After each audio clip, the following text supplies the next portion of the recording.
Peluang PDI Perjuangan untuk bergabung dengan pemerintahan Prabowo Subianto masih terbuka. Ketua DPP PDIP Puan Maharani buka suara mengenai kemungkinan tersebut. Menurut Puan, semua kemungkinan bisa saja terjadi.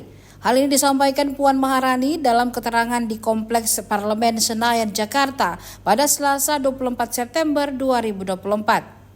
Puan mengaku dirinya kerap berkomunikasi dengan Prabowo setelah Pilpres 2024. Isu bahwa PDIP akan merapat ke pemerintahan Prabowo marak dibahas di beberapa waktu belakangan. Spekulasi tersebut kian hangat setelah muncul rencana pertemuan Megawati dan Prabowo Subianto sebelum pelantikan. Politikus PDIP Chiko Hakim mengatakan partainya belum memutuskan untuk bergabung dalam pemerintahan Prabowo.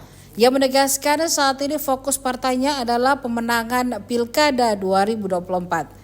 Hal itu dikatakan Chiko saat ditemui di kediaman Rano Karno di Lebak Bulus, Jakarta Selatan pada Rabu 18 September 2024. Chiko mengatakan PDIP akan menentukan sikap pada Kongres di tahun 2025 nanti. Kemudian kalaupun memang akan ada waktu untuk memutuskan hal strategis berada di dalam aturan luar pemerintahan, sesungguhnya kemungkinan besar itu akan diambil di Kongres yang akan baru berlangsung pada tahun 2025.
Download Tribun X sekarang, menghadirkan lokal menjadi Indonesia.